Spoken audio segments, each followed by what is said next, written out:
Hello guys, have a nice day. Ito si Electric Fishing Abroad. Kumusta kayo guys? Today ay nandito tayo, maglilinis tayo dito no, sa may bandang gilid dito no, sa apron ang tawag nito guys no, yung malaking belt na ilalagyan namin ng mga bakal guys no, mga buong minsan mga sasakyan guys no. So dyan everyday nilinisan namin no, every umaga guys no, kasi kung di nilinisan guys maputo yung chain guys no, na nakakabit dyan sa may bandang hani ang tawag niyan guys, sa Japanese hani. So ayan guys, so linis natin ngayon at enjoy watching guys. At ito yung every morning routine namin dito guys no. Pumapasok kami ng 6 AM tapos linisan dito paligid. Lahat ng mga kailangan linisan, kailangan ayusin, ayusin. So yun yung ginagawa namin guys no, every morning guys no. So tapos yan, magsimula kasi yung ikot ng ano no, yung pwede yun, ang tawag yung malaki yung parang malaki ano guys no, makina guys no. Doon mag-start kasi yun guys ng mga 8 AM guys no. So yan, may 2 oras kami maglinis, mag-ayos kung anong kailangan ayusin. Yan, makakuha kami ng mga lahat saka pira guys no, pero madalan lang kasi hindi naman lang no, baka din na banda sa yung pinakupunan nito ng ito, mga place mga pita yung para guys no. Yan, pinukuha na din ng hindi natin pangyayari. So ito yung no, ito yung nakatapos natin konti no. So tapusin natin ito hanggang mag-alas 8 tapos ito pa.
Pag kayo na diba napansin nyo at ngayon sa taas na naglilinis isa may mahula dito ng mga ultrabok pero okay lang yun guys kasi nakakapit.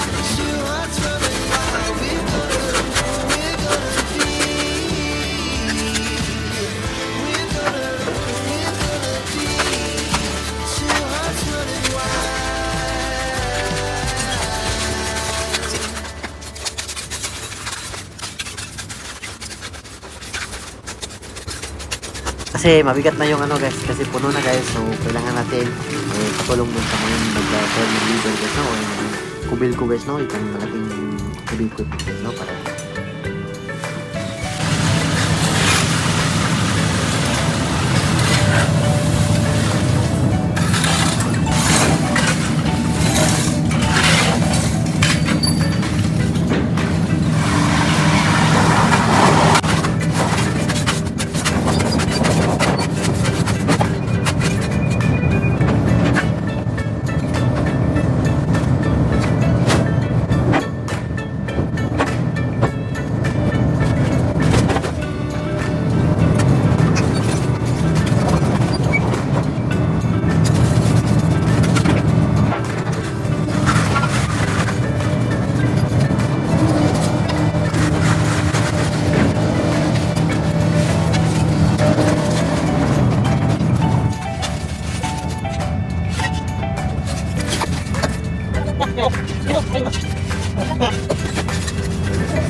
Thank you.